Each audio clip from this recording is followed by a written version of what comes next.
So here's a common situation where I might tell people, hey, you should probably separate your chroma from your luma before making any significant changes. And we've talked about this a lot on this channel. I know that. And if you watched videos for a while in here, you know about our Chroma-Luma. If you don't, I recommend checking out some of the videos that I have linked in the description so you can see what that's about. But while there are ways to set up, for example, an adjustment layer, and then let's put it on curves, and then you can change the blend mode, right? So you can change the blend mode from either color to affect only color, which is a little weird on curves, but you can also put it on luminosity to affect only luminosity. Now, these are classic methods for trying to, as my friend Dennis Dunbar says, trying to, divide and conquer.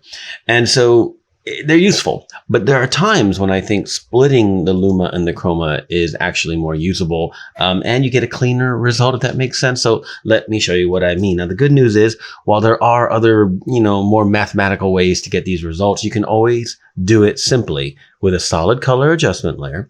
Put it on any neutral gray. I always usually put it on 50 brightness. There you go. Okay, now a couple of things we can do here. The blend mode of that 50% gray layer, if you put it on color, that's your luminosity information. That's your luma.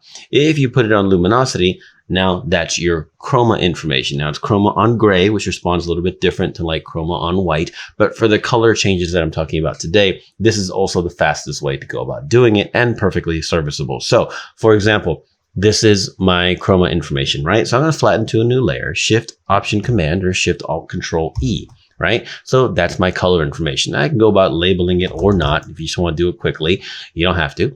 Okay, turn that off for a second. And then I'm going to put this back onto color to see my luminosity. Excuse me. Yes, my luma.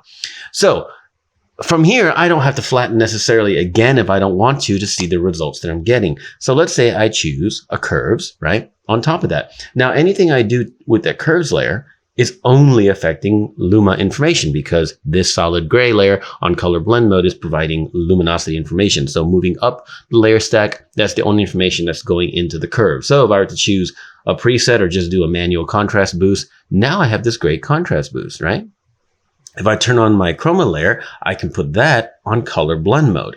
There you go. Chroma-Luma split. If you turn on and off the curves contrast boost, you see it's happening. Now you might think, what's the difference? Well, I'm going to show you the difference.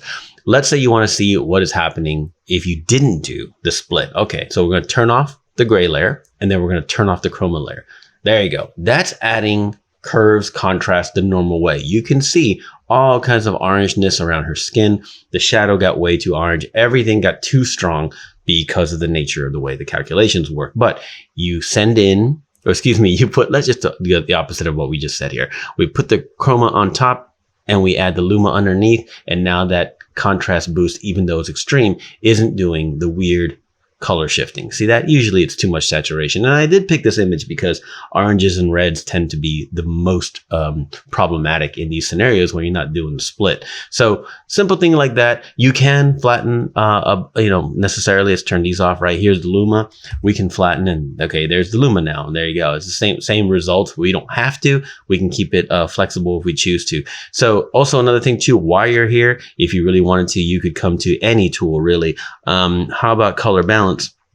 And you can clip it down to the chroma layer. That is, hold down Alt or Option in between, click, and now your color balance is only affecting the chroma layer, which is not going to get as much of a what I like to call a false positive. Like you start shifting colors around, but the luma's being affected, so you might think, it looks muddy, and that's probably why. So we've done this before, but I want to mention it again because you can do this so quickly. Let's just do it again. You can do this so quickly with a solid color. You can set up an action. We have actions on the website for this, so you can come here and go put it on luminosity, flatten to new layer. There's your chroma.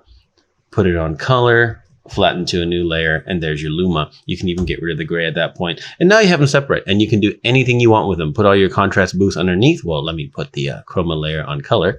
And then underneath, anything you do here, it can even be levels if you want. And as you modify it, you won't be affecting the chroma information. Standard stuff that we've done, but I really want to show you guys that you can do this with a gray, solid color gray adjustment layer on color or luminosity blend modes and do these splits very, very quickly. Yes, actions are possible, but every now and then when you're having issues managing your color, especially on a shot like this where there's a ton of saturated oranges and yellows, you may have a problem boosting that contrast the way you want.